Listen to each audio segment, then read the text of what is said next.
Mic test in-house and online, 1, 2, 3. Those online, can y'all hear us okay? Thumbs up on your screens if you can. Perfect.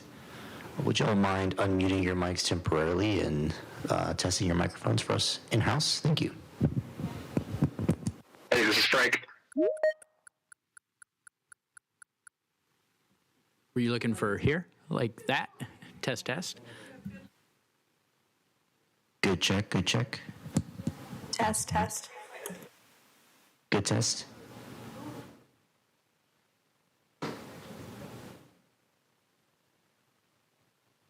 Thank you.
Good morning, everyone. We'll get started here shortly. Just a quick reminder for those in the room, for those that are at the tables in the front, please make sure that before you speak, that you push the button to make sure the light is on so that those online can hear you loud and clear.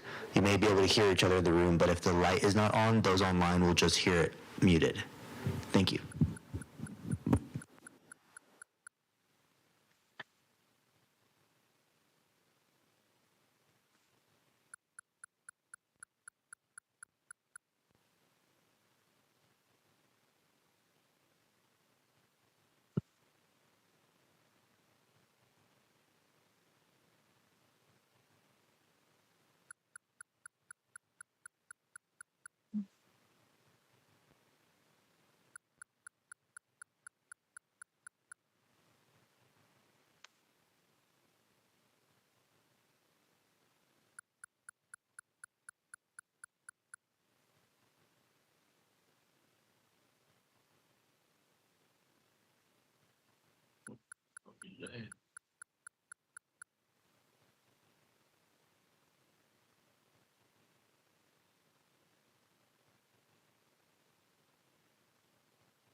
Just let me know when we're ready. Okay. Good morning, everybody. Welcome and Happy New Year. And welcome to the 2026 first edition of the Municipal Solid Waste Management Resource Recovery and Advisory Council meeting. I'm Jeff Mayfield, and let's see, so we've got, I guess the first thing is to just kind of go around the room real quickly and introduce ourselves. Maybe we'll start with you, Scott. Hey, good morning and Happy New Year, everybody. My name is Scott Pasternak, and I represent the general public and also serve as the Vice President on the Advisory Council. Good morning, I'm Chuck Rivette. I work for Waste Management of Texas. I represent a solid waste professional with experience managing or operating a commercial solid waste landfill. I'm Risa Weinberger with Risa Weinberger and Associates, and I represent composters and environmental educators. Good morning. My name is Scott Trebus. I work for Public Services, and I represent a solid waste management organization composed primarily of commercial operators. I'm Jeff Mayfield. I'm the president of the council this year, and I work for North Texas Municipal Water District and represent public solid waste districts or authorities. Good morning, Judge Dillard, Concho County, representing counties underneath 100,000. Morning, I'm Charlie Fritz, Deputy Director of the Waste Permits Division. Megan Hinson, I'm the Section Manager for Municipal Solid Waste Permits. Ana Yeras, Technical Specialist, Municipal Solid Waste Permits. And from here, I will call roll for anybody who is on Teams. Richard Abramowitz. Here. And who do you represent? Sorry, I represent the general public, and I work for myself, RMA Consulting. Thank you. Robin Alanis. I'm here. I represent cities under 20,000. Seth Cunningham. Here, Seth Cunningham with New Gen, representative of the financial community. Brock Lively, Present, I am a representative from a municipality or county solid waste agency. Ken May,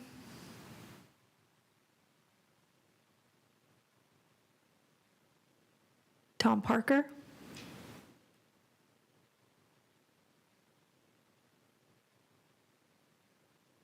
Frank Pugsley, Hey, good morning. Frank Pugsley with Park Hill, and I represent a professional engineer from a private engineering firm with experience in design and management of solid waste facilities. Steve Shannon. Good morning, everyone. Steve Shannon, I represent a public recycling organization. Thank you. Okay, thank you.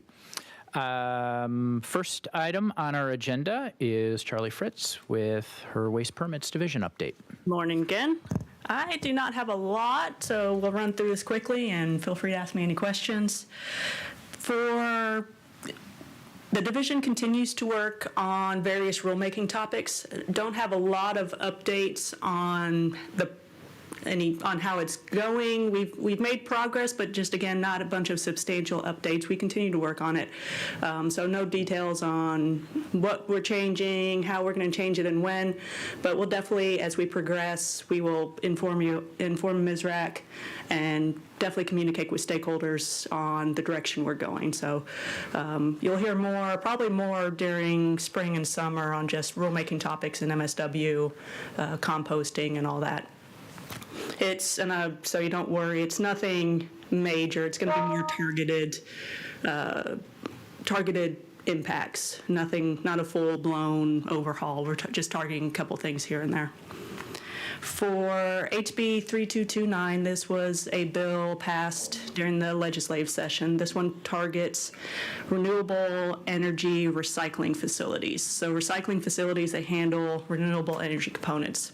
Solar panels, wind turbine blades, and associated components, and battery energy storage facilities. So recycling facilities that recycle these components have to submit a report to TCEQ by January 15th. It's coming up. They have to provide a cost estimate for recycling or disposing of those components, and then have to provide financial assurance. So that's in statute. We have a web page related to all that, and the report requirement is coming up. It's an annual report. We are proposing rulemaking, but we're still at the internal review stages. If we go forward with the rulemaking, it'll be around March, April, but it'll closely follow HB 3229 with additional kind of how it's going to occur at the agency. I have just a question about that. So is there like a form or something that they're submitting so that you have consistent data and how they're reporting, given this is the first time? We have proposed a form, so that is up on the website, suggesting people use it. Because we don't have it in rule yet, it is a suggestion, but we did a lot of work on the front end to figure, like you said, make it standardized to help the person know exactly what they need to provide and not have to worry about the other things. So we're trying to get there, suggest using it because it is a helpful form. Charlie, can you refresh my memory? Mm-hmm. This bill specifically targets recycling facilities that recycle renewable energy products. What was it at the legislature that made them single out these recycleries as opposed to other MRFs, which don't have annual reporting requirements? This was HB 3229 was looking at the recycling facilities that accepted renewable energy components, specifically wind turbine blades, right, and sham recycling, that were accepting these components and not actually recycling them. I got you. Just stacking them up in the farm field. Yes. I got you.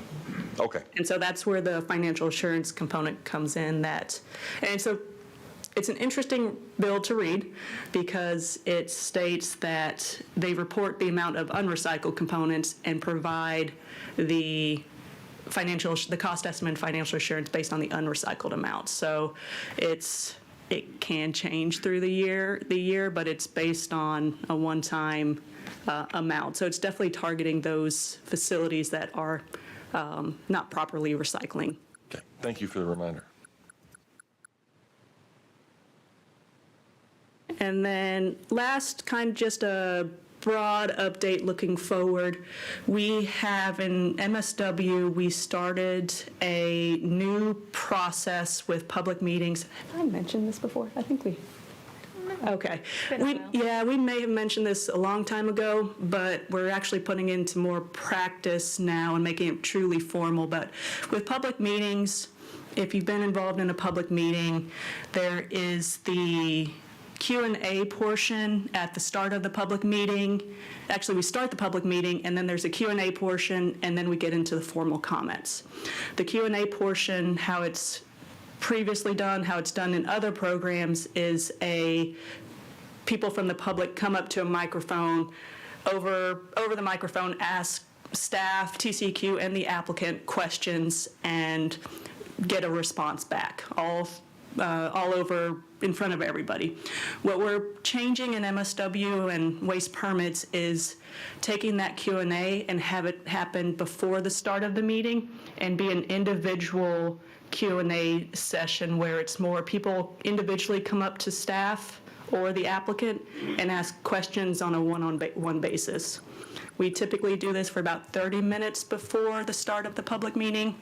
We can make it longer if we think there's going to be a big crowd, but it really helps with the environment, the atmosphere of the public meeting, and its staff. I think everybody is liking it better because it's a lot more individual, one-on-one, able to answer the person's question, see if they have follow-ups, and genuinely answer that question instead of trying to get nervous public speaking and answer a question in a way that may impact the crowd's reaction to. So we've done it 3 to 4 times now at varying sizes of public meetings, and it's really worked out well. The one downside, I would say, is that it does require more staff to be there to spread out the crowd. Yeah, but we feel it's a much better environment, and using that going forward for public meetings and waste permits. Now, it hasn't spread to other public meetings yet. We actually haven't had one close enough into Austin to let water or air come see it and view it, but it is going to be something going forward in waste permits.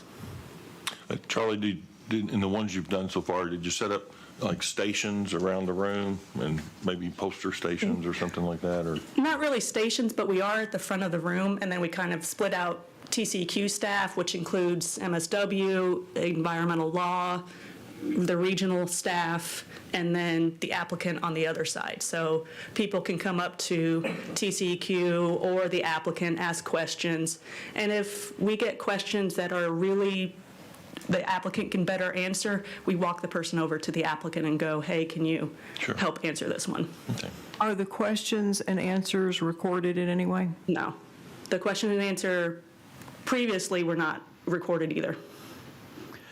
So would the staff that's there, does the general public know who, maybe not literally their name, but like their department that they're representing? So like if you had a legal question, you're not waiting in line for a different one? We don't have that set up yet, but we do have name tags. We do say TCEQ, so that is something we can look at and consider. Maybe we do more of the stations, as mentioned, have MSW, environmental law, region. But what we found so far, we try to actually kind of intermingle our staff, so there's a MSW staff and environmental law together, and that way they can tag team as questions come in, that if it's a law question, the attorney can answer, And then usually what happens is they switch over to a permitting type question. So it's kind of just answering both of them. That's kind of the strategy we've done so far. But again, we've done it 4 to 5 times. We like it enough that we're going to keep going forward with it, but we're still adjusting as we go. Interesting. Thanks. Any questions online? Maybe just one other clarification, and I can't recall if you said this at the beginning. Did that come from? Was that just like an internal process that you tried out? That didn't come from any sort of legislative action or anything like that? No, it came from an internal decision. We've just public meeting. I mean, you all have been to public meetings where they've gotten contentious, and actually AIR has had a number too where it's gotten beyond contentious. They've canceled a couple public meetings. So it's really, we were looking for a way to improve the experience, mainly for staff, just to get them, because public speaking is difficult. So figuring out a way to help them like the public meeting better. And this has definitely worked very well. Thanks. Okay, that is all the updates I have. Okay, thank you. Let's see. Next is Anna doing the second roll call. We've got everybody, well, everybody I knew that was going to be here. Okay. Yeah. Yes, I knew Tom had said at the last meeting, at least he and I talked. He said he was on vacation today and he didn't think he Yes. was going to be able to And make it. Ken emailed me saying he wasn't going to make it. Okay, thank you. All right, so then next we're up to MSW permit section update and turn it over to Megan Henson. Sure, thank you.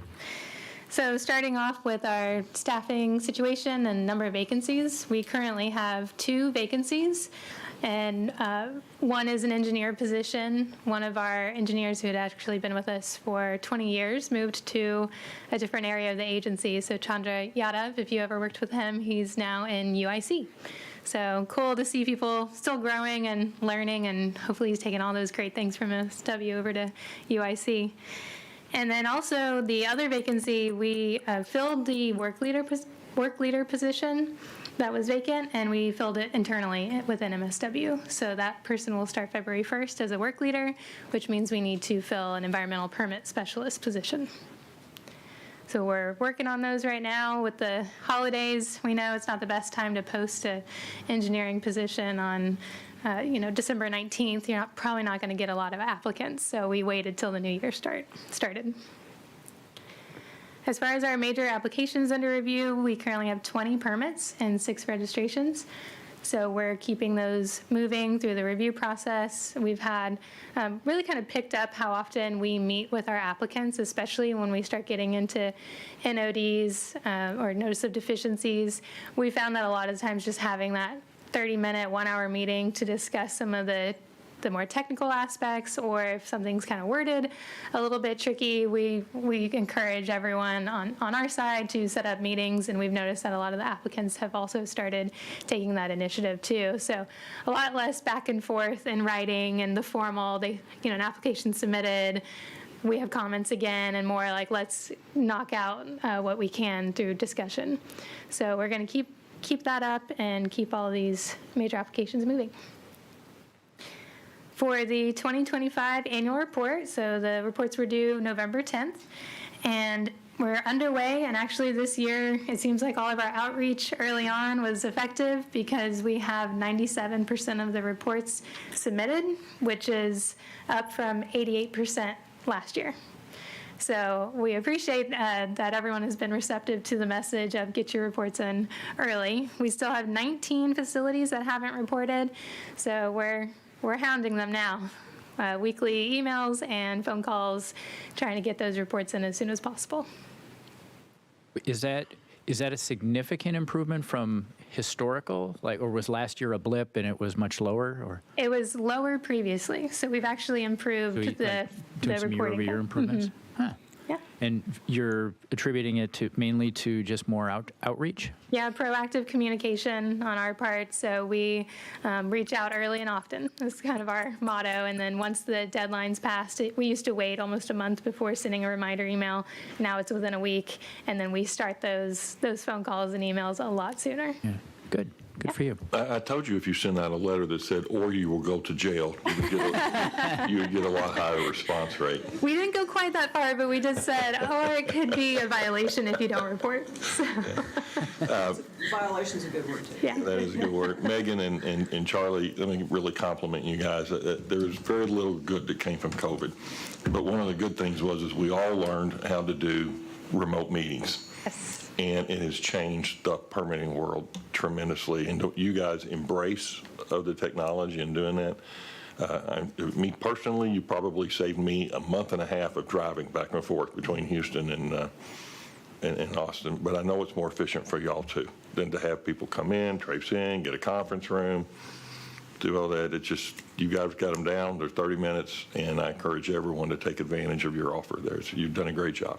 Awesome. Thanks, Chuck. Agree completely with that. And of course, because of the remote capability for virtual meetings, like you're able to hold them more frequently too, which is great from a communication standpoint. Yes, definitely. Yeah. Yeah, and there are still times where, we can meet in person anytime someone wants to meet in person, but there's times especially where it's like we just need to talk for 15 minutes as a group that, you don't want to drive in for 2 hours for a 15-minute conversation. So, yeah, we're open or happy to accommodate however we can.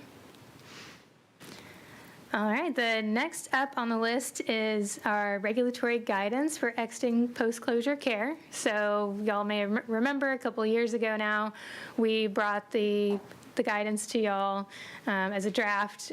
Y'all provided great insights and questions, so we worked through that, and now it's officially published and is available online. A shortcut, if you're searching, is the regulatory guidance number is 658. Maybe harder to remember, RG 658. So you can also just do a search for exiting post-closure care, and you'll find our guidance document. Since it's been a while since we've talked about it, I just want to go over some of the key elements of the regulatory guidance. One is that it really outlines the steps to exit post-closure care, and this is primarily targeted at type 1 landfills because of the 30-year post-closure care period, but there's elements that would still be appropriate for a type 4 landfill. So one of the things that I think will be helpful for the regulatory or regulated community and for MSW permits is there's literally steps 1, 2, 3, 4 on what to submit, when to submit it, who to talk to, when you have to go to the region for an inspection, and then following up with the revocation request. So it really does outline those steps pretty early on in the document. A lot of the documents focused on assessing facility conditions. So this covers the landfill gas, the groundwater, leachate, final cover, the surface drainage control, and then any other specifics required in the permit. This isn't really common that there's additional requirements in the permit, but we have that in there because there may be those one-offs, and we want to make sure that's captured. So there's information in the regulatory guidance on how to put together an assessment report. What we're looking for, really, we're looking for trends. Is this landfill stable enough to walk away responsibly and to and then to revoke the permit? So the regulatory guidance does recommend 10 years of data, but we understand for some situations it may be hard to find 10 years of data. So if that's not available, the RG does clarify what to do in that case, which is explain why the data is missing and specify the date range that is used as part of the assessment. So it's not, while it's guidance, it's not rule. We want it to be followed as close as possible, but we did allow some flexibility. And those are kind of the highlights. There's a lot more information in there, so do y'all have any questions? So the 30-year post-closure applied to any landfill that was open after October 9th, 1993. So 2.5 years ago. Have we had was there anybody who stayed open till October 10th, 1993, and then? Funny enough, we actually have one. Really? That took, that was open I think, like October 30th. Oh, boy. So we are, we're looking how to work through that. Okay. So that will be your first test case then? Yeah, and we are rolling this out with some grace. Understanding that this is new guidance and we're talking about 30 years. So there's probably going to be some gaps. And, for those who have been following those permit rules about record management and record keeping and everything's nice and neat, that's great. When it's time to exit, you bring in 10 years of data. For those that maybe it's hit or miss here and there, we've seen some of the cities or county landfills, they have some record gaps that we want to work with them. Yeah. So, to Chuck's point, that we've just tripped over the 30-year, and so for those, I recall from a prior meeting, we had received a list of the various facilities in that and how long they've been in post-closure care or when they entered it.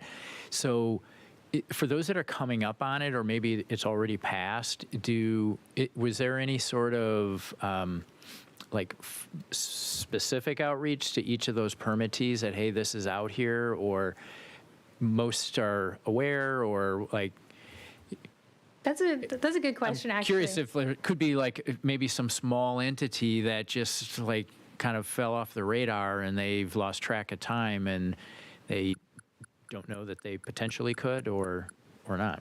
Yeah, I think you brought up a good point. We did not do targeted outreach, letting people know about the exiting post-closure care guidance. So that's something we can follow up and do. Because I want to say it's 20 to 30 that are right around the 30-year mark or have already passed the 30-year mark.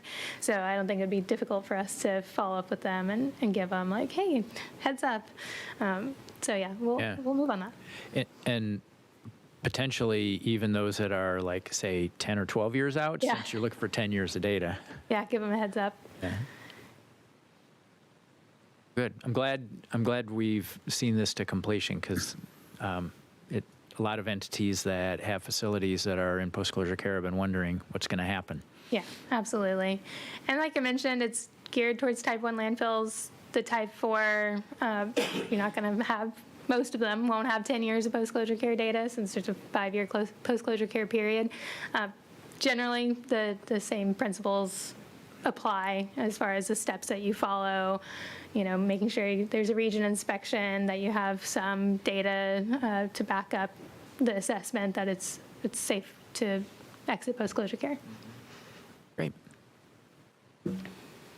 Is there any provision if TCEQ would say, yes, this facility can exit the post-closure care responsibilities, but later, say a couple of years after that, if some issue is identified, where they would then have to go back into it? Or is it once it's done, that's it, no turning back? We didn't really consider that as part of the regulatory guidance. There's, even though the landfill may close and the permit may be revoked, there's waste underneath. There's certain elements like the final cover. Maintenance changes, but you can't have exposed waste, so that may be transferred to the new property owner if the property's sold. So I don't know that we considered someone exiting post-closure care revoking their permit and then making them come back into post-closure. Yes, it'd be a case-by-case basis. I mean, like Megan mentioned, subchapter T, construction over closed landfills still apply. Those are still relevant. But permit requirements after a permit's revoked becomes very much of a getting attorneys involved and a case-by-case discussion on what's going on. Yep. Okay. But then to your point, everything else would still apply in terms of the other regulations, in terms of if there ever would be any construction activity, as well as identifying from a land use perspective that was at that point, a former or closed landfill. Yes. Yep. Yeah, the subchapter T is going to apply for if the permit's active or the permit's revoked. Okay, thanks. Mm-hmm. Any questions online?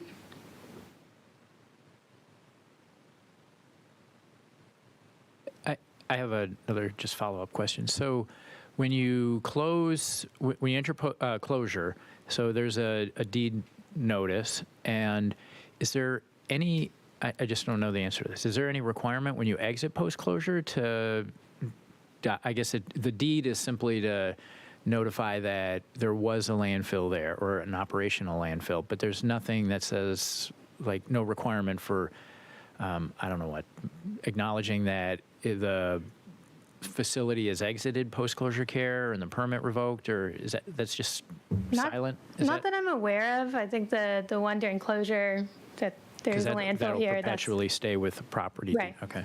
Yes. Thanks. All right, well, last on my list is just giving y'all an update on the trade fair topics for 2026. So, may not be too surprising, but we're going to have another talk on exiting post-closure care. So, again, since it's new, making sure, now it's final. We did one, I want to say in 2023. There's been some changes since then. It's not going to be a total repeat. We're going to throw in some more examples and but still go over what is in the final guidance. So that'll be the first topic of the day. And we do have an external speaker who's going to cover alternative liner design. So that one we're excited for. It's both for liners and overliners. We've seen an increase in alternative liner designs in the landfill applications, and we'd love to get the experts to talk about it. We're great at reviewing stuff, but I think having that insight from someone who designs it is really useful to attendees. And then from there, we're kind of moving into the afternoon is going to be covering different reports. So to follow up with the alternative liner design, we're going to cover soil liner evaluation reports and the geomembrane liner evaluation reports. And this is, we actually have a side project where we're trying to update our forms to make them more user-friendly. They haven't been updated since 2008. And we have been seeing the same issues repeatedly, and some of them are from the form. So it's like, okay, let's take the time to clean the form up. So that's underway, and it'll tie nicely. We're not going to spend a lot of time on the form. We're going to spend more time on the report itself. So the information that we're looking for, making sure there's consistency between what's in the liner report and what's in the soil liner quality control plan. And then if you run into an issue where, there's a discrepancy, how do you remedy that situation? Because it does happen on occasion where someone needs to modify their liner quality control plan. So that's one of the topics. And then we're going to cover waste acceptance plans and special waste. Special waste is a large part of our time actually is taken on special waste. So we want to make sure that people understand what special waste is, how you can build it into your permit so you don't have to get approval for every load that comes into your landfill. And also walking through the process that we go through and that we ask, or that the applicants are included in, just to shine some light, because there are some things that have to go through the industrial and hazardous waste permit section. So getting people just more familiar with our process and how to be expeditious on the applicant's end so we can be expeditious on ours. And then the last one is groundwater sampling and reporting. And part of the presentation will cover the groundwater e-reporting system that's still being developed. Allison Owen had presented on this at MSW probably about a year and a half ago, and we were really hoping it would be done by May of 2026, but it's still under development. So we just want to give regulated community an update on where we're at, kind of what is coming in the next year or so, and then also covering the reporting requirements that are already required and just going over the process for submitting groundwater reports. So will that be, when it becomes functional, will that be through steers? Yes. Okay. Yeah, and a lot of time has been spent getting bugs worked out, and actually there was, we were doing some testing on our end, and an employee loaded something kind of weird, and then it actually found a bug that no one was even testing for. So there's some happy accidents that we found, like, oh, okay, good thing that happened, because it's likely that someone would have done that at some point, and the whole system would have been a little wacky. So yeah, building a database takes a lot of time. So for the submission of those reports? Is it going to be similar to, I don't know, like a TPDES permit where a particular signator authority is the submitter? Like there will be limits, maybe is the right word, on what position in an organization would be able to submit? Yes, but there's also ways to delegate that authority. Okay. That's something we've explored because we know a lot of consultants submit the report on behalf of the Yeah. facility. Yeah. So building that functionality Okay. into the system. Okay. So maybe somewhat similar to certain air submissions where like the consultant uploads and then the applicant goes in and confirms the information and those kind of things. It's going to be more like the annual reports where one person, it's either the main person or someone they delegate and creates an account and they can submit it through Steers. Okay.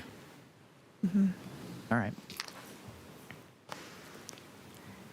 All right. Well, that's all the topics. And just to close, as a reminder, advisory council members can get free tickets to Trade Fair. So if you're interested, please let me know and I'll make sure we get your ticket. Awesome. Can you remind us the dates of Trade Fair and location, and then which date is the MSW block? Yes. I'll start with the location while someone else looks up the date. It's going to be at the Henry B. Gonzalez Convention Center in San Antonio. I know we're the first day. I think it's May 14th. I thought it was mid-May. May 19th. May 19th. May 19th and May 20th. And MSW is presenting on May 19th. Great. Will this be anticipated to be the last year there, or is construction still ongoing at the convention center There's here? at least one more year. One more? At least, okay. At least, yeah. Yeah, assuming the construction goes according to the schedule, which I think they were behind on demolishing the convention center, so. All right, any questions for me? Anybody online have any questions for Megan? All righty. Okay, next, Risa Weinberger is going to provide some highlights from the Texas Council 2025 Compost Summit. I'll turn it over to you, Risa. If it's all right with you, I'll just speak from here. I can go up to the podium if you would prefer, but I'd rather not have my back to the audience. Okay, so I'm going to be talking about the Texas Compost Council of the U.S. Composting Council Summit that happened in Katy, October 8th through 10th, 2025. The Texas Composting Council is a state chapter of the USCC, right? And this is our second conference, second summit, that's the composting summit. This is the second summit that we've done, and we think it was a really big success. The reason I'm speaking to you about it is I just want to remind you, you've heard me say this before, over 50%, the majority of material in municipal solid waste is organic, so that's what we're talking about here. This year, we were very proud of the fact that we had 71 registrants. We had 16 companies as exhibitors and demonstrators and participants, and probably 30 or 40, we're guessing, additional people that were there manning the equipment demonstration. So there were a lot of folks there. We had about 14 pieces of equipment, and the equipment demonstration was at the New Earth site in Katy, and thanks so much to them, because that was not an easy event to host. We had state and local officials attending, and we were very proud of that. The mission was to provide practical training for compost manufacturers and others in the composting industry, including addressing the fundamentals of proper operation. In other words, not just explaining what's in the rules, but the biology, chemistry, and physics that has to be managed properly to make the whole process work properly and in conformance with the rules in order to produce a high-quality, highly marketable, valuable product in the end. We also address developing trends in the industry because the industry is changing and developing and growing so quickly. So we like the flexibility to be able to do both, explain, teach people how to do it and also talk about what's coming, what's new, what's changing. I'll just say this summit, this training is much more comprehensive and much more detailed than the composting content in the MSWB course, which most operators are required to have somebody on site with a MSWB course. This is much more detailed and more technical than the composting training in that course. Our mission also was to elevate the professionalism of the industry through training and supporting certifications and licenses. We got, thank you very much, TCEQ, we got 19 CEUs approved to apply toward TCEQ MSW licenses, TCEQ wastewater licenses, because some composting facilities are operated under wastewater permits. And also ours and CEUs that applied toward the U.S. Composting Council Compost Research and Education Foundation Certified Compost Operations Managers program, PE programs and other professional certifications.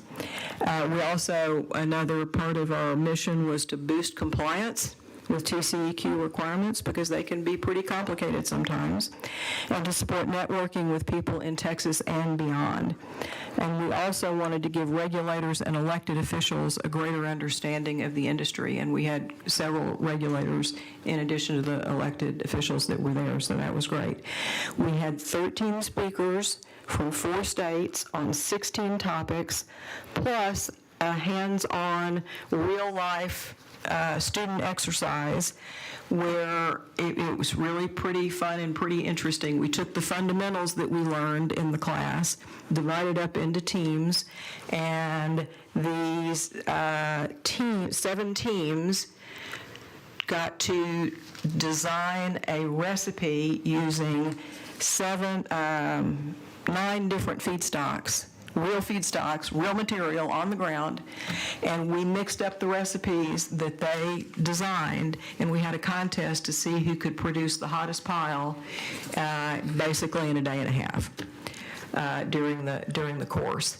And that's really hands-on. That's really seeing whether you learned what you were supposed to learn in the class. Thanks to TCEQ for providing 2 great speakers, and we hope that they benefited from participating as much as we benefited from their presentations. Back to the class exercise, I got to brag on the winners. We've done this conference 2 years in a row now. The city of Brownsville has won it 2 years in a row, and they don't even have a composting facility. So those folks are really paying attention, and they must know what they're doing because they got their little bitty pile with their special recipe up to 101 degrees fast. Pretty good. We're proud of them. We talked about new legislation affecting composting. We had speakers talking about understanding composting test results. It's one thing for somebody to hand you a piece of paper and say you passed.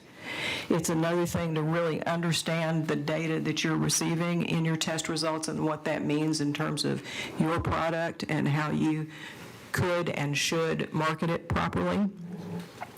We talked about equipment. We had 2 great sessions on equipment in addition to the equipment demonstration that was the 3rd day. We talked about using compost in various applications, including disaster recovery, which was interesting. We talked about compost marketing and the STA certification, which is the professional certification for the product. We had a good presentation by Kate Benoit from TCEQ on the TCEQ regulations, because they are pretty complicated.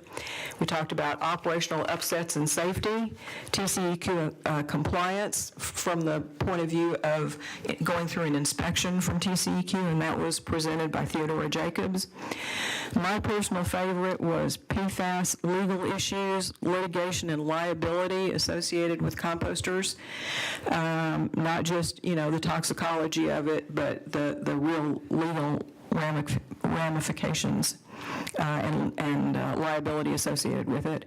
We talked about the compost benefits in agriculture, because producing compost and marketing it to ag is totally different than producing compost that's intended for landscaping and horticulture.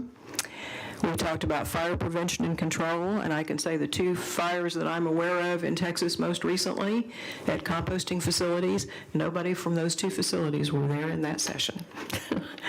I'm almost finished. We talked about post-construction urban amended soils, another favorite of mine. This is based on experience in Florida, where having local governments specify organic content in soil, read that compost, how they've successfully decreased irrigation demands in the state in Florida, and also decreased flooding, and quantified some of that. So if that doesn't sound like Texas, not having enough water and having too much flooding, I don't know what does sound like Texas. Our intent is to offer this compost summit annually in locations throughout Texas. The first one was in San Antonio. This one was in Katy. The next one we're hoping will be somewhere in North Texas, but that's not set in stone yet.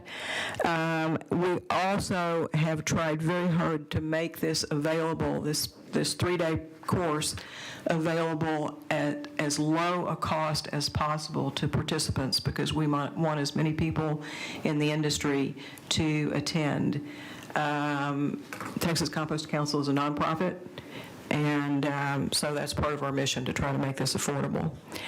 I'd also just like to interject, I don't think I'm going too far out on a limb here, to close by saying that if TCEQ establishes a body of knowledge that's deemed critical for composters, which I think you're in the process of trying to do, we, the Texas Compost Council, will certainly endeavor to address those requirements in future compost summits, as long as we can maintain the flexibility to refresh our speakers and topics as appropriate, because the industry is changing very rapidly. So we're very proud of what we've been able to provide in 2 years with this Compost Summit, and I hope you and your employees are able to attend, and TCEQ staff are able to attend in the future. Great, thank you. Given that this is the second one, were there, and I don't know if there's somewhat similar events hosted at other states, maybe that surround Texas. Were there people from out of state that attended, especially given if it's in Katy? We did have people from out of state that attended. Okay, usually like neighboring states or even further, or like from a I'd have to look at the standpoint. registration list, but I know we had attendees from out of state for sure. Excuse me, I'm sorry. I will say that not every state has a state chapter of USCC. Not every state that has a chapter does a summit or a conference like this, but many of them do. I can also say that USCC offers their CCOM course, their Certified Compost Operations Manager course, which is a 5-day course, and that's international. They offer that several times a year, rotating around the country. Obviously, they can't address Texas, rules and Texas conditions specifically, but wherever that course is offered, they do try to get local speakers from that state. In fact, a couple of years ago, when that one was offered in Texas, I was one of the speakers for that. So there are other training courses and other training opportunities. Making a commitment to 5 days plus the expense of that for that CCOM course can be pretty tough for folks. We think that 3 days including an equipment demo is a little bit more approachable for more people in Texas. So SWANA, I believe, still offers a compost course. Officially, SWANA has a compost course. I was one of the co-authors of that course, and I taught it for many, many, many years. Unfortunately, that course has not been updated. It was published, the training materials were published in 2009. We wrote the training materials in 2008 based on 2007 data and information. And SWANA has not updated that course. So it has, my observation is the attendance has been less and less because word's kind of out that it's outdated. It's not dead. SWANA still has the opportunity to update it and reinvigorate it, but they haven't offered it in the last couple of years because the training materials are so outdated, and there are fewer and fewer people that have been taking it for that reason. It may come back. Yeah. Are there any other organizations that offer that level of training? Not that I'm aware I of. was just curious. Not that I'm aware of. It's pretty much SWANA, if they come back with it, Yeah. USCC and the chapters of USCC, like the Texas chapter that does this summit. Okay. Thanks. Does anybody have any questions or comments for Risa? Okay. All right. Next on the agenda is Business and Program Services section update, and Santos Oliveros is going to be presenting. Welcome. Good to see you. Happy New Year, everybody. Okay, just a few things. First of all, let me get to the MSRAC. And so as of now, we have 14 filled positions. We got 4 positions that are still vacant. The next open call for nominations won't happen until August 31st of 2027, which is when we have 6 positions whose term will expire. But in between that time, the nominations are still open for 4 different positions that we have open. And those positions are all elected officials. We have a position for elected official of a county less than 150,000. Elected official from a municipality with a population of 25,000 to 100,000. Elected official from a municipality between 100,000 and 750,000.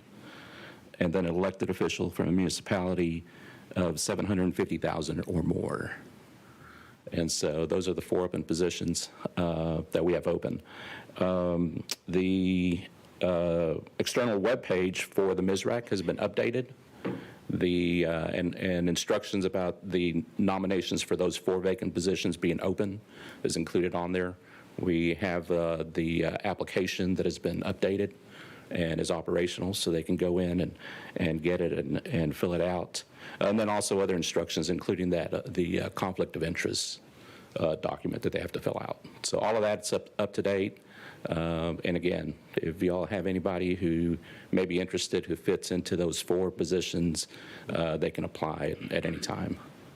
Yeah, I believe it's probably been 2 or 3 years since we've had anybody on the municipal side, at least. I think that was maybe the last time somebody was on. So I think for one of the positions, it's been at least 5 years because that position, for anybody who fills it, that would expire next year in 27. So for the other ones, I think they're still open, but we may not have had a position for that certain elected official that expired this past year. And so, again, they would come in and they would fill in a new six year. Yeah. So, again, all that's been updated and it's good to go. But, again, we're up to 14 and that's a good number. On the composting refund, on November 13th, we did have a discussion with about 12 to 14 facilities that just provided some real general discussion for us, nothing regulatory. It was more, again, insight on their operation and what they actually do, and then also a description, again, of day-to-day, but of operating, of expenses and investment, and really just to give us more of a feel for, what is the actual day-to-day, boots on the ground kind of thing that happens at composting facilities. Come to the summit and you'll learn that also. Right. And Risa helped us get some of the folks in there. But anyway, we picked up a lot, and it also provides us, when we're looking at for example, the refund reports, we kind of know, okay, this is what that screen that they've got on there, this is what it's used for, and this is what the front loaders are used for. And so it just gave us a really good, just a general, again, on the ground kind of description of what occurs. We know the regulatory side. Now we're just trying to get a good feel for what actually happens on site. And so those are the two things. One of the other things that we're going to talk about is our COG projects from this past biennium. But does anybody have any questions on the MSRAC or the composting refund? Maybe just curious, so like next steps on the compost refund, like on your group side, what are you doing with the knowledge that you obtained? We're just trying to get a better feel for it. One of the big things was that we were getting and I'll talk about the refund program, is we were getting those quarterly reports sent in, and with staffing changing and everything, we didn't have a really good feel, again, for what that equipment was being used for how the operation worked, and how it related to that refund from the quarterly billing fees. And so we're getting a better feel for that, and we're still having discussions about whether anything that we might need to do. We did talk a little bit also in that discussion about emerging markets, and so that might be something that we may also entertain at some later point. Santos, I was part of that discussion, and I know that we talked about not only the refund program, but we just kind of broadened it out a little bit and talked about the regulations in general and the good, the bad, and the ugly. Are there any future steps anticipated just addressing the regulations in general? Not from what I'm working on. Again, I'm working more on the fees and that billing side.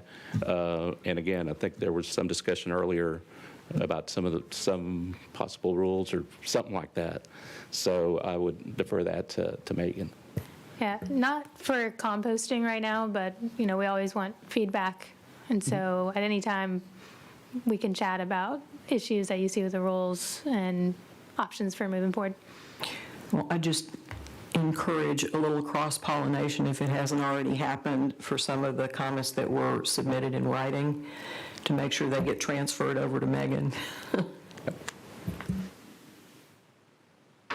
Anything else? Okay. So with that, Jessica Ramkin, who's our grant manager for COGS and the COG grants, is going to come and give a short presentation, and I'll be available for questions as well after that. Thank you. Appreciate it. Welcome, Jessica. Hi. Good morning, For being here. everyone. Let's see. I'm going to be giving updates on the 2 solid waste grants we manage here at TCEQ.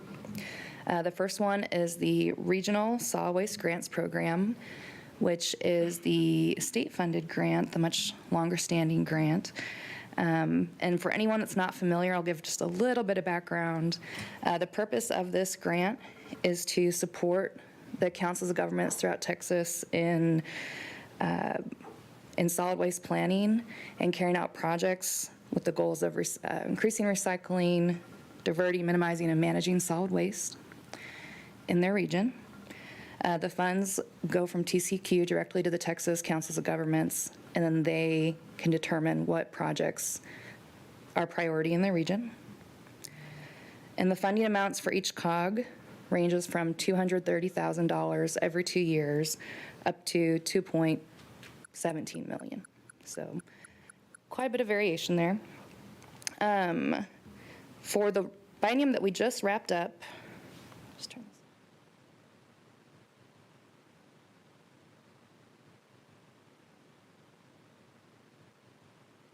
For the FY 24-25 grant period that just ended, we approved and funded 210 projects, and this is a breakdown of the categories of projects. Roughly half were the category of general solid waste management, which includes illegal dumping, prevention, and community collection events, where the projects will be hosting event. The COGs will host events, or their partners will host events to help collect challenging waste, so bulky items, sometimes tires as well. The next largest category was recycling, which is about 1/5, it was 21%. Most of these projects are to purchase recycling equipment. About 1/10 of our projects, 12%, were for household hazardous waste. Most of these are household hazardous waste collection events. And then the remaining categories make up about the remaining 10%, 12% were local enforcement projects to take enforcement against illegal dumping, education and training projects, and other miscellaneous projects. I do want to let y'all know that we just recently had all of our final deliverables due for that grant period. So all of the numbers are still very preliminary and under review and not final. They were due on December 31st. So we're working our way through those. But I did want to highlight some projects, even though I don't have final results ready yet. This project is from the Lower Rio Grande Valley Development Council. This is their Road to Recycling project. This is a region-wide initiative.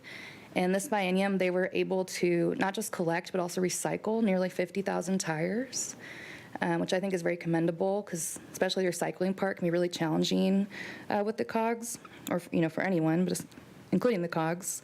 And this was done through partnerships with 30 cities and counties.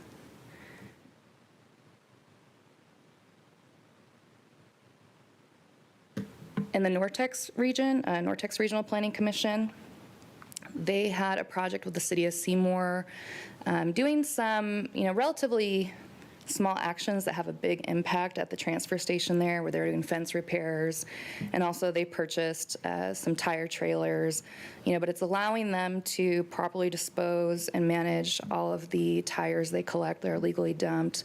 So it have a place for residents to bring them. And then the fence repairs also help them a lot with preventing illegal dumping at their transfer station.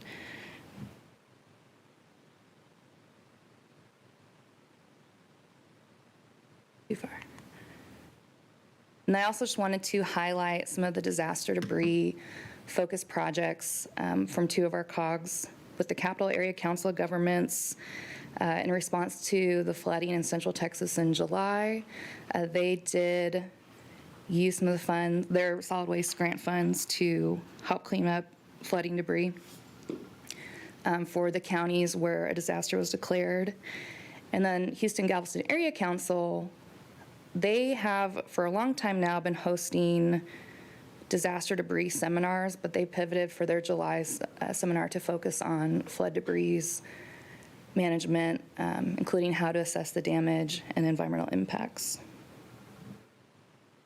Those are just some projects I thought would be interesting to share.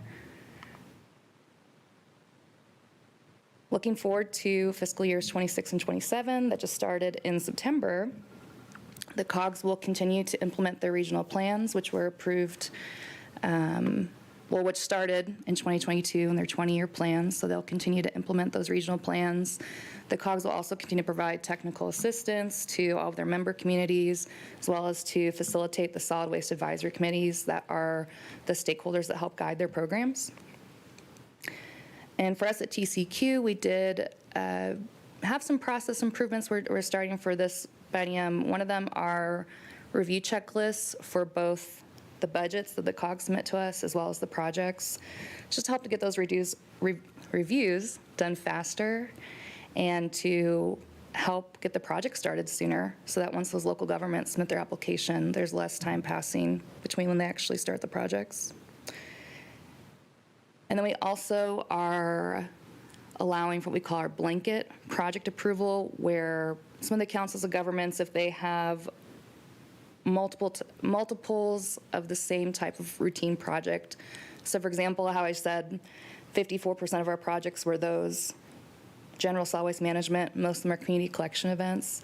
If they have multiple community collection events, they can submit them as one package to us, and then they can determine how they want to award the funds. It just helps us be more efficient in our project approval.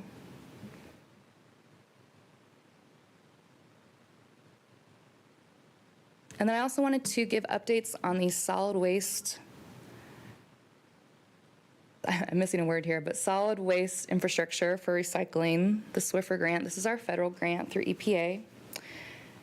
We are coming towards the end of the projects. They'll be ending by this August 2026. And we worked with 5 different COGs for the SWIFR grant.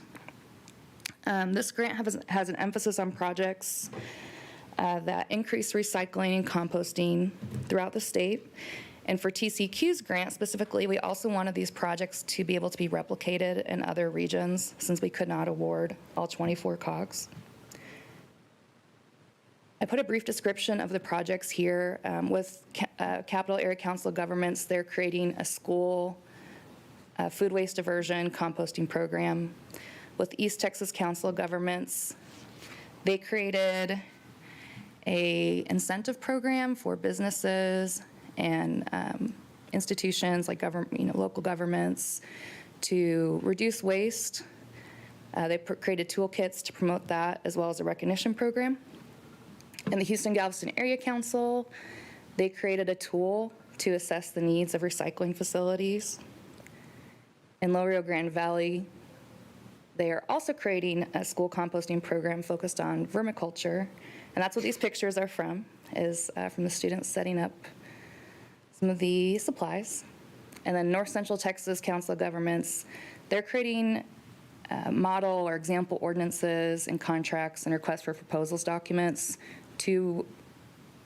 for managing organic materials, and specifically to encourage the use of those organic materials in development.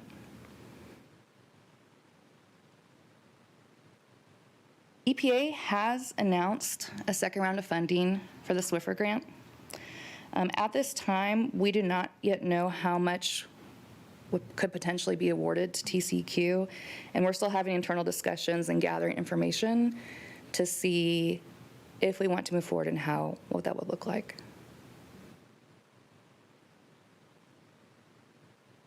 Yeah, I saw, actually, I printed the cover out just in case, that the EPA put out an updated program guidance for states and territories last month, and I didn't really read through it, so I don't know what all is in there, other than they're talking generally what the grant funds are to be used for, and I couldn't see anything about when they were going to potentially announce requests for another round of funding, but just for what that's worth. Yeah, thank you. Well, let me rephrase that. They did have in there that it did say that by February 28 of this year, they're going to provide the allocation amounts, but they were anticipating awarding it by the end of September, but they didn't say in between those two dates, like when there would be times that applications could be accepted. Yeah, they've communicated to us that each state or territory will work with their EPA region with interim deadlines. But yes, we're aware that by the 28th, they expect to send us the anticipated dollar amount. So thank you for sharing that. Yeah.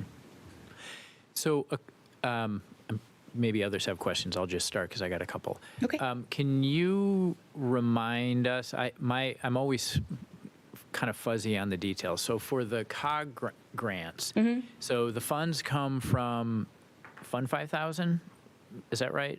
Is that the right fund number? It may be, it's changed, so I may be off on that. From Fund 5,000. Nope. Okay. No. Oh, sorry. No, The new number? it's 549 now. 549, They okay. combined 5,000 into 549. Okay, very good, thank you. And then that's I don't know if it's all of it, but a chunk of it is based on the solid waste tipping fee, or solid waste fee that's paid of 94 cents a ton. And then the allocation that comes out of that is it like 2/3, 1/3? Like 2/3 is for TCQ, 1/3 for grants? Maybe I hope I'm relatively close on that. When it was 549, when we had the two separate accounts, 549, 5,000, there was the distribution, the 2/3 of the 94 cents went to 549, the 1/3 went to 5,000. Since they have been combined, we don't need that distribution anymore. Okay. Instead, it's part of our budget request. The grant, the $5 million per year, is part of our budget request, the agency's budget request. Okay. And we continue that amount going forward. Okay. Is it like an exact 5 million, or is it roughly? I seem to recall in the past, I'm not asking for like detail. I Yeah. just remember in the past, the statewide allocation was for grants was just really roughly 5, a little more than 5, something like that. 5.49 million? Yeah, it's 11 million every 2 years. Every 2 It's years, okay. 11.1. Yeah. Okay. Thanks. Does anybody else have any comments or questions for Jessica? Am I the only one that had to look up vermiculture? Worms. Worms. I got Worms. it, yeah. So- Know anything? No, apparently They not. also call it the Vermi Wormy program. So, Are there many of those types of facilities in the state?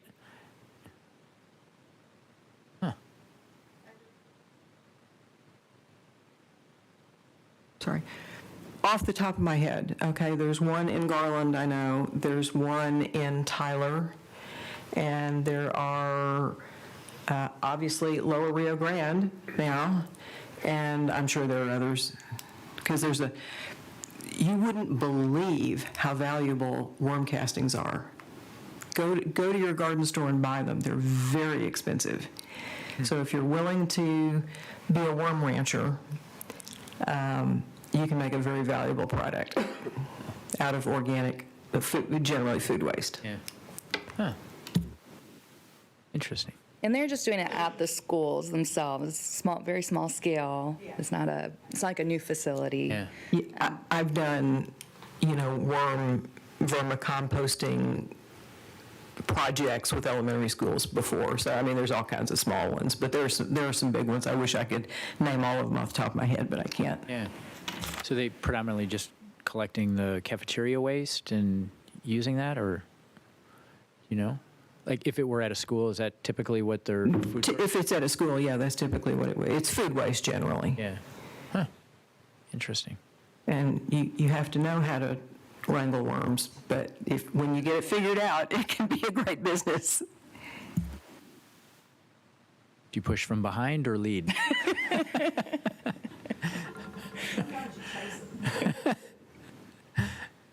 All right. Anybody else have any comments or questions? Okay. Thanks, Jessica. Appreciate it. Thank y'all. I'm going to turn this off.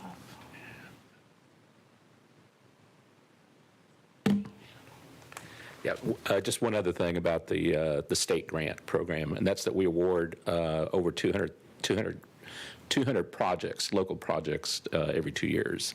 And so that's everything, again, from buying equipment to having multiple $3,000, $5,000 grants for the local community projects. So this grant touches a lot of different little small communities that I even have to open the map and try to find them where they are across the state. So it's a really good program, and we're getting a lot of good benefit from it. Awesome. So thank you again. Yeah. Thank you. Okay, next, Chapter 328, Renewable Chemicals. Jarita. Hi, good morning. Hi. I'm Jarita Sepulvedo, the Waste Permits Division Rule Liaison, and this morning I'm going to talk to you about one specific rulemaking that we're doing right now that we have in progress. That is our House Bill 4413 implementation rulemaking. And just for the record, it's rule project number 2025-026-328-WS. And the reason for that is that if you want to look it up on the website at all, you'll need that rule project number. So just a reminder of what House Bill 4413 did. It added definitions for renewable biomass and renewable chemical to Texas Health and Safety Code, and it required TCEQ to adopt rules identifying third-party certification systems for mass balance attribution for the identification of renewable chemicals. The statutory changes primarily affected manufacturers by allowing them to allocate renewable chemicals to recycled products. The bill didn't create new requirements for municipal solid waste facilities, but it also didn't revise the definition of solid waste or other solid waste management requirements.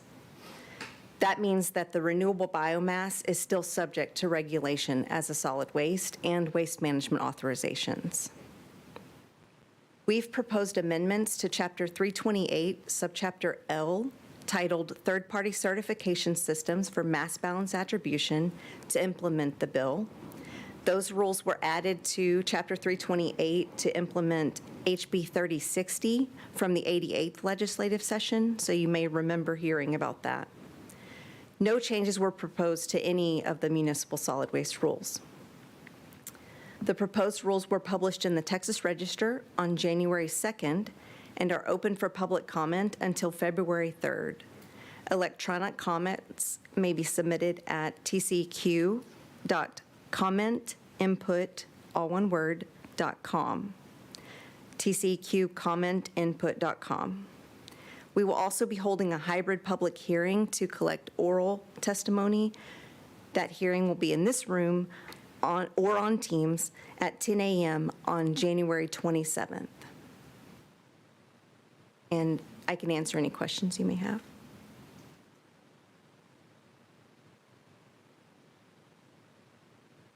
Okay. I'm sorry. I got just a quick one again. I'm trying to refresh my memory. I think when that bill was going through, it kind of had a nickname, the pyrolysis or gasification bill. It's mainly targeted for those type of recycling facilities, or am I confusing it with something else? So that's the HB 3060 rule that this HB 4413 kind of expanded upon. I got you. So HB 3060 in the 88th session was a continuation. They've been doing this thing where they've been following through these renewable chemicals. Is a new version of the Totally rough, unofficial basis. How many facilities are we talking about that this affects? 1, 5, 10? We have absolutely no idea because, again, it's a manufacturing thing. Yeah. It's for, again, it benefits those manufacturers that want to say that they are using renewable biomass in their recycled products. It gives them a path to do that by saying that I'm able to certify how much renewable biomass I've made into a renewable chemical and then put it into my product. But I can tell you a little bit about what they're looking for the renewable chemicals. I do have that language from the bill. A renewable chemical is a monomer, polymer, plastic, formulated product, or chemical substance produced from renewable biomass feedstocks or certified under a third-party certification system. So, again, this is just a way for people to kind of count their recycling in recycled products. Does that answer your question? No, yeah, I forgot about the earlier bill, and I got it now. Thanks. Okay. Thank you. Anyone have any other questions, or anyone online have any questions or comments for Jarita? Okay, great. thank you. Appreciate it. All right, then next up, we have a discussion seeking curriculum feedback on the MSW A and B licenses. And we've got Paul Mungia Very good. from the Occupational Licensing and Registration Division. Welcome. Welcome. Thank you. Thank you for having me. So my name is Paul Mungia. I'm with the Occupational Licensing section. Specifically, I head up the training section. And I think we've had a really good discussion about training, and that's what I kind of want to talk to you all about. First, while I'm thinking about it, you mentioned the trade fair tracks.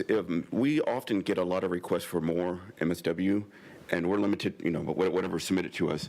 So we're very open on our end. If you want to submit more, I mean, I know you only have so many hours for that track, but if you want to fill it up, we'll be happy to review it and hopefully get it approved for continuing education. So I'm here to talk about the composting and medical waste training. So let me just read this just for everybody online. So individuals managing or supervising medical waste or composting facilities requiring a MSW registration or permit shall complete a TCQ recognized or approved specialized training course. So we have approved training for the composting and medical waste, but what we do not have explicitly is curriculum guidance for those courses. In our curriculum guidance, we do have like for the MSW B, Class B and A, we of course have curriculum guidance for those courses, which parts of that does address medical waste and composting, but that's for that specific course. That's not for the specialized course. So that's what I'm here to talk about. And we could talk a lot about this, and I don't want to get into too deep in the weeds, but I really want to just start the conversation and see where the advisory board opinion is on creating curriculum, how to go about it, what to reference, and perhaps we can create a subcommittee to talk, outside of this meeting to get more details and then come back again for finalization.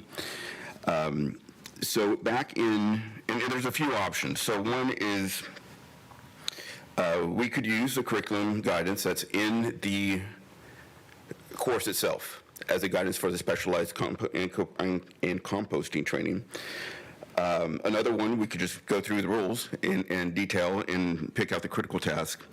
Another one is in 2022, our section created or conducted a job task analysis survey to, and we did that to revise our exam. It's a reason we did that. But under there, we have tasks for medical waste and a separate one for composting. And this was sent out to all MSW A and B operators that have a license for more than 3 years. So we can look at the results of that survey and deem critical tasks. We've already deemed critical tasks as it relates to the exam, but this is going to be different because it's creating the curriculum for the course itself. For medical waste, we do have a little bit more guidance that's on our website, and also, I just had it. TETC, they also sent me the curriculum, the table of contents for their course, the specialized medical training course. So I think we're on a good path with the medical waste, but the composting, I'm not finding anything that we have as far as curriculum guidance. And we were talking earlier about SWANA redeveloping their course. I think this would be an excellent opportunity or timing, really, to create this curriculum guidance and then go back to SWANA and say, look, this is, and get their input, of course. We want everyone's input, and maybe get their course back up and running. So that's what I'm here, and I'm open to any thoughts. Well, once again, I'll just repeat that SWANA may be interested in doing that. I know that they are focused on a national course, that applies to everybody and doesn't focus necessarily on one state's regulations or conditions.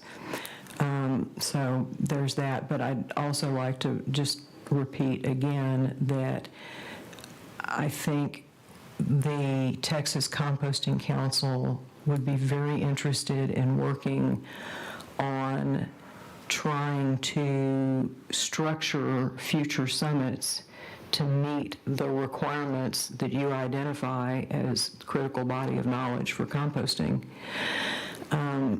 for additional training. And given that the additional training or specialized training is required for composters operating under registration and permit tier, I would hope that the body of knowledge that's identified would be geared toward those composters in particular. And the reason I say that is because I'm looking at this survey, and I don't really know who was surveyed, how, what, but I wonder whether this survey went out to all of the composters, all of the mulchers, the folks that have notices of intent for recycling that do organics management, okay, generally mulching, for the notices of intent for composting, which is another tier, and then we've got 2 more higher level tiers. If this specialized course is going to be required for the top 2 tiers, the registration and the permitting, I would hope that the body of knowledge that's identified would be geared more toward those upper tier and more sophisticated composters. Okay. Because there's a huge difference between the way Texas is set up, okay, between the lowest tier and the highest tier and what they do and how they do it. Mm-hmm. Okay. But please, stay in touch with the Texas Composting Council and the U.S. Composting Council as well. My only fear about becoming the specialized training provider for composting is a fear that we as the Texas Composting Council would get locked down to a curriculum and topics and speakers that are inflexible. That's my concern about that. I understand exactly, because as I believe you were saying earlier, the training has evolved and new methods have probably been developed, as in all occupations. So yes, I understand what you're saying, and we can certainly word it in a way to be broad and flexible, or as new technologies may develop or something like that, as we do with other things. That's why the summit in particular, we try to do 2 things. We try to do the fundamentals, how to make compost, and then we also try to do, here's the new stuff coming down the pike, new ideas, new technologies, new, whatever, because it is evolving. Thank you. If okay with you, I might propose maybe I could send out an email after this meeting and see if anyone has volunteers to be part of this development. We have one already. Thank you. I can get more. That'd be much appreciated. The last thing I'll say, because I don't want to take up too much time, because again, we could probably talk all day about this, is that, as a state, we don't require anybody to develop training, but there's a need for this training. Just so everybody knows, a lot of our licensees, I'm not in the licensing section, but I'm aware that someone goes for an MSWA license, they have to get a provisional license because they have to wait a full year for the specialized training to happen. And that's fine, and they can work for provisional, and they get their training, and everything's fine.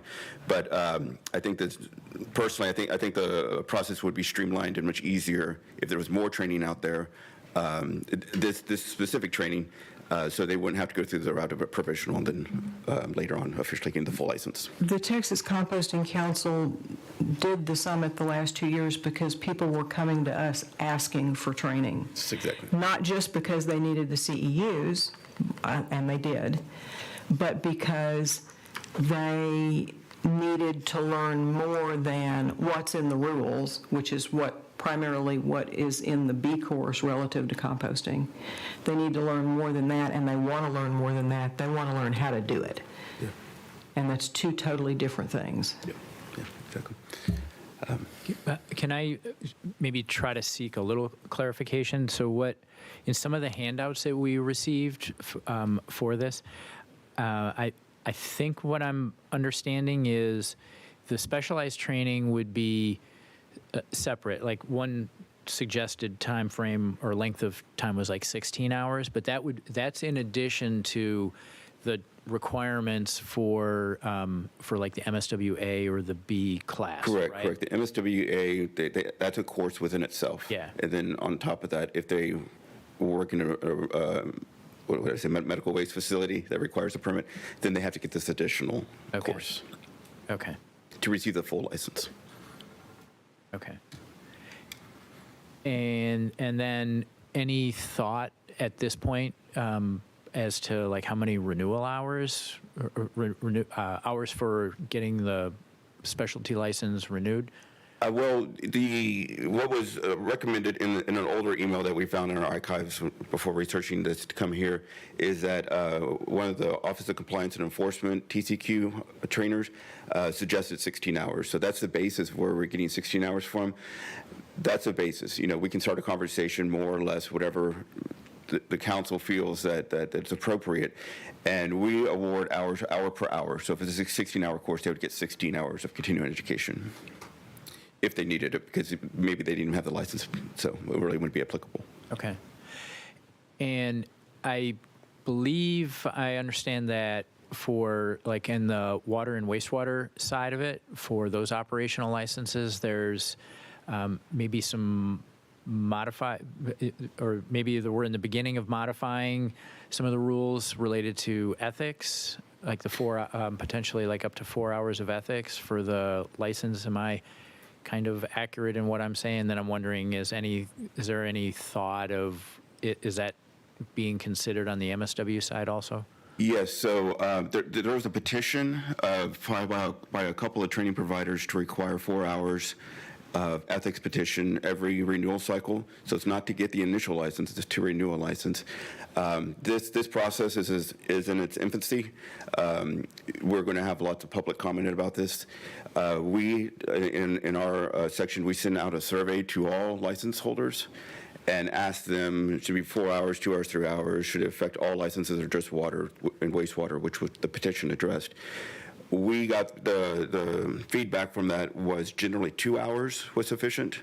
Many said more, many said less, many said no. There's a whole argument of whether ethics training is going to help ethical behavior, but the feedback we got was 2 hours, and the feedback we also got that it should apply to all licenses.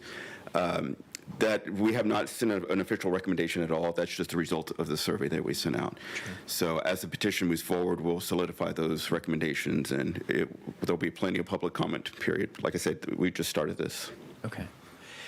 And then going back to the specialty licenses, for qualifying for the first time, do you simply your experience and education and all those kind of things that would be required for the A or the B, when you meet that, then would you be considered meeting the requirements to be able? Right, but before, like, in order to be able to, like, there's an educational requirement in order to just even take the exam, or take the class and the course, and I'm just curious, is there anything different, or basically if you qualify to take the A or the B, then you'd be qualified to do the specialty course? You would need to, well, so you take the course, and then if you're qualified to take the written exam, our written exam, then if you pass that, then you can get the license. Now, if you work in these facilities, you need that additional course. And if they don't have it when they get the license, they get a provisional license, which is only good for 1 year. And they have 1 year to take that specialized training. Once that's completed, then that's a full license. So it sounds like, just from a practical standpoint, most people, like right now, people are getting the A or the B, and it's provisional, and then they would... Yes. It depends on the timing of the conference at this point, because that's where the training's coming from. So if they get it before, great. If not, then they'll just have to wait. Okay. Interesting. Can you explain the difference between CEUs to maintain your A or B and the specialized training? Can you get, I'm going to call it double credit? In other words, let's say I've got an A license or a B license, whatever it is, okay? And I need my certain number of hours of CEUs to maintain that, and I also need specialized training. Could any given training be approved for CEUs to maintain that basic A or B license and also be approved as specialized training? Because that's pretty much what the summit did, right or wrong. That's Yes, I believe that would count towards both because like you're going to get you have a license, you're taking the course, you get the credit for those hours, and it also will check the box of, okay, I have this specialized training now for full license.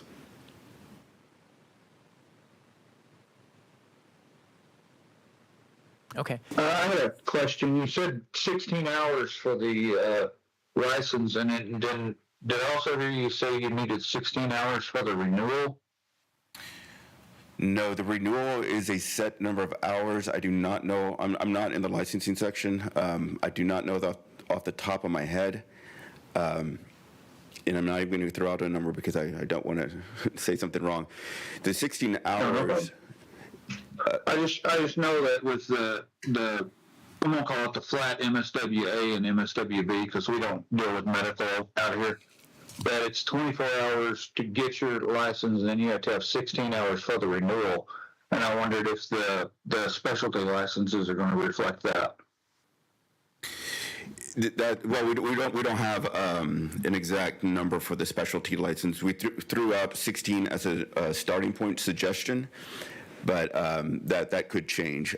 However, if it is 16 hours to renew the license, if that is the case, then it would make sense to have a 16-hour course. But that's not the reasoning for it. If that works out, that's great. But we'll take the advice of the council and others on the duration of the course. Okay, thank you. Anyone have any other questions or comments?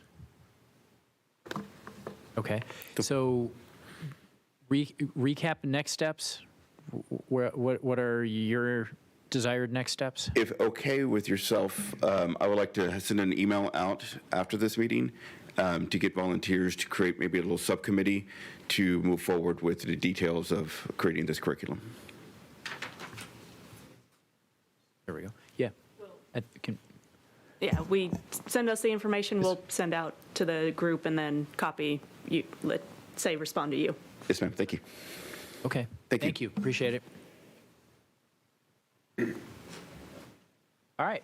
Brings us to our last agenda item, the approval of the October 9 meeting minutes. Move to approve. Second. Very good. We have a motion and a second. Any discussion? Okay. All in favor, say aye. Aye. Any opposed? Aye. Can I, who motioned and who seconded? I didn't, that was quick. Judge Dillard. Okay. and I did the Scott. second. Okay, thank you. Yeah. Too efficient, right? Okay, action items in Q&A. What do we have for that? Anything? Other than there will be an email at some point related to licensing. Anything else that we have out of that? That was all. Okay. Oh, email about trade fair Oh, yeah. tickets. Tickets, yes. I'll include that, a reminder about emailing us about the trade fair if Okay. you're attending. Very good. Okay, then, do we have any public comments? Okay, let's start with anybody online. If you're on Teams, please raise your hand if you have comments.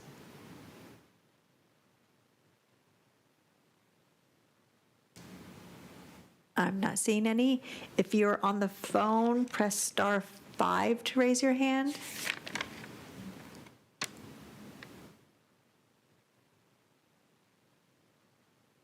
I'm not seeing any. Okay, great. Yes. I got one administrative Yes. thing. And a bunch of us signed in with the link that you gave us, and it worked great. Oh, yeah. Until we got to the gate downstairs, and it didn't work. None of us received a validating email, Oh, and there was a handful of us down there, so we re-entered, of course, when we came in. And It's it not- wasn't just this meeting, because I have another meeting after this one, and the same thing I think has happened for both Okay. of them. So maybe the whole system has a glitch in it. Yeah, we can let our security know. Just Yeah. have them take a look at it, it's fine. thank you for letting me know. Well, thank you for giving us the link, it's a nice try. Yes. I tried. Yes. Yeah. No, we understand it's a broader issue there, but just if you could pass that along. Okay. Very good. We will see everybody at, I don't remember the date now, of the next meeting. I think it's April sometime. And have a good rest of the winter and safe travels back. Thanks.